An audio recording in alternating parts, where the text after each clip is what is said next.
নমস্কাৰ মই সিদ্ধাৰ্থ শৰ্মা শাস্ত্ৰীয়ে পুনৰ সকলোকে স্বাগতম জনাইছো।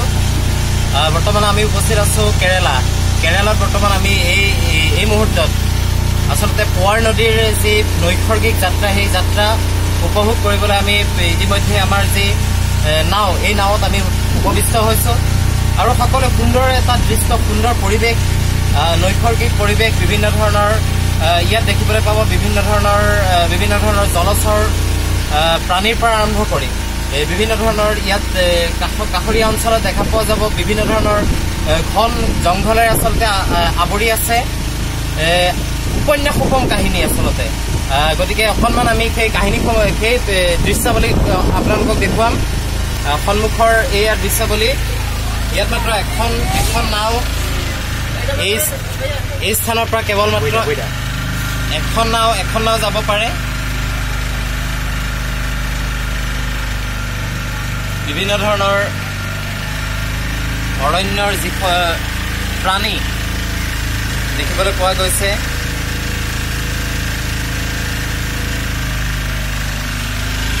এই অৰণ্যৰ নৈসৰ্গিক দৃশ্য, পোৱাৰ নদীৰ যি জলভাগ সেই জলভাগৰ মাজে মাজে এই যাত্ৰা আৰু ইয়াৰ নৈসৰ্গিক দৃশ্য, খুব সুন্দৰ মনোৰম পৰিৱেশ।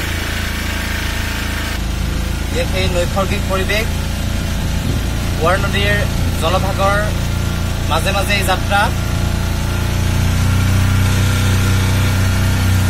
সন্মুখত দেখিবলৈ পোৱা গৈছে এখন নাও যাব পৰাকৈ এই জলপথ।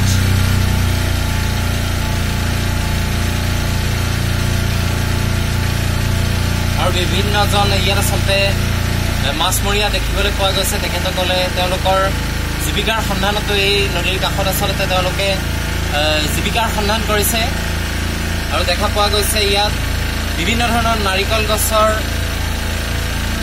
গছো দেখিবলৈ পোৱা গৈছে। গতিকে দেখিছেই লাইফ জেকেট লগাই এই যাত্ৰা। আমাৰ লগত কেইবাগৰাকী সহযাত্ৰী আছে। গতিকে মই এগৰাকী সহযাত্ৰীৰ পৰা তেখেতৰ এই ভ্ৰমণ সম্পৰ্কে কেনেধৰণে তেওঁৰ অভিজ্ঞতা, এই ভ্ৰমণ কেনেকুৱা লাগিছে কিছু জানিব বিচাৰিম। মই প্ৰথমতে কৰ্ণজিৎ নাথৰ ওচৰলৈ যাব বিচাৰিম। এয়া তেওঁ ভ্ৰমণৰ যি আনন্দ, সেই আনন্দ উপভোগ কৰি আছে। মই কৰ্ণজিৎ নাথ আপোনাৰ ওচৰলৈ আহিছোঁ। কেনেকুৱা লাগিছে এই যাত্ৰা? আপুনি কেনেকুৱা আপোনাৰ অনুভৱ কেনেকুৱা? হয়, খুব সুন্দৰ ইয়াৰ অনুভৱ। ইমান ধুনীয়া মনোৰম দৃশ্যাৱলী, পানীৰ মাজে মাজে নৈৰ মাজেৰে গৈ আছোঁ।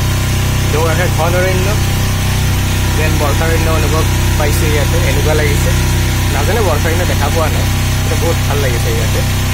হয়, ঠিক আছে। আচলতে সুন্দৰ তেওঁ খুব সুন্দৰকৈ ব্যাখ্যা কৰিছে যে ইয়াত তেওঁলোকে বিভিন্ন ধৰণৰ বৰ্ষাৰণ্যৰ যি সোৱাদ, সেই বৰ্ষাৰণ্যৰো তেওঁলোকে সোৱাদ উপভোগ কৰিছে।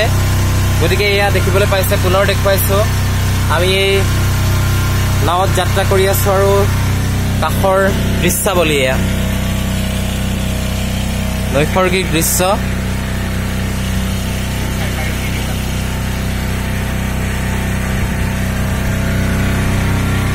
পুনৰ কৈছোঁ, কেৰেলাৰ যি পোৱাৰ নদী, সেই পোৱাৰ নদীৰ মাজে মাজে এই যাত্ৰা।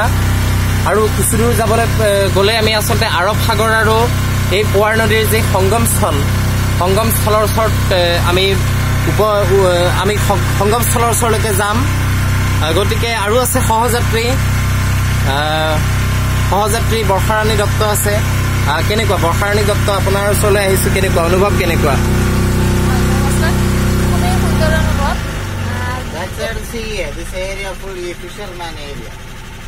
আৰু এই মুহূৰ্তত এটা ডাঙৰ কথা এয়া হৈছে, আচলতে মাছমৰীয়াসকলৰ বাবেই এই স্থান সংৰক্ষণ কৰি ৰখা হৈছে।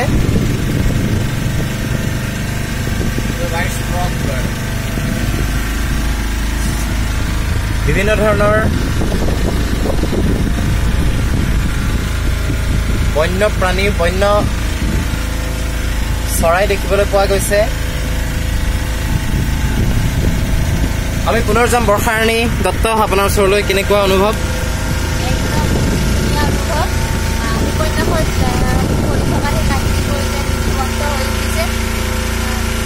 প্ৰকৃতিৰ ইমান মনোৰম পৰিৱেশ কাহানিও আগতে দেখা নাছিলোঁ। সঁচাকৈ মানে শব্দৰে বুজাব নোৱাৰে মনোৰম। কেনেবাকৈ অসীমত যাৰ হেৰাল সীমা উপন্যাসলৈ মনত পৰি গৈছে নেকি বাৰু? হয় হয়। এয়া আচলতে উপন্যাসোপম কাহিনী। সন্মুখত যদি আমি চাব পাৰোঁ, এয়া আছে বিভিন্ন ধৰণৰ মনোৰম দৃশ্য। কৰ্ণজিৎ তাতে আৰু দেখুৱাব, আগলৈ লৈ যাব।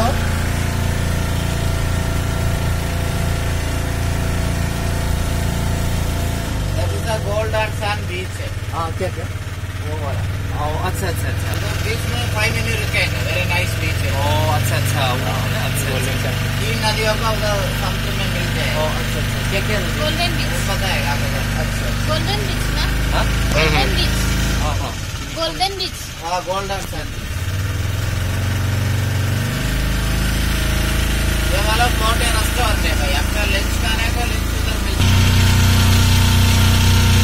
আৰু এই পানীৰ মাজত আচলতে খাদ্যৰ যি ব্যৱস্থা, দক্ষিণ ভাৰতীয় যিসমূহ খাদ্যৰ জুতি ল'বলৈ আচলতে এইসমূহ স্থান পৰিলক্ষিত হৈছে। আৰু আমি যদি সন্মুখৰ ফালে চাওঁ, সন্মুখৰ ফালে চাবলৈ গ'লে এয়া আচলতে ইয়াক সোণালী উপকূলীয় অঞ্চল বুলি কোৱা হয়। দেখিবলৈ পাইছে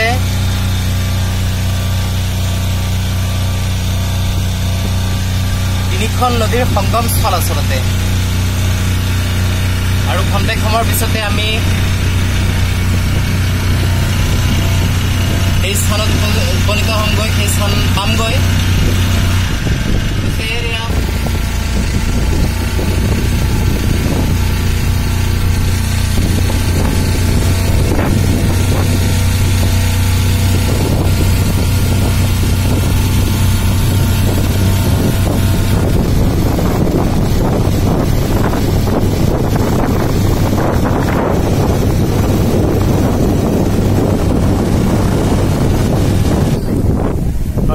আমাৰ লগত আছে এতিয়া বৰ্তমান সিদ্ধাৰ্থ শৰ্মা শাস্ত্ৰী ডাঙৰীয়া।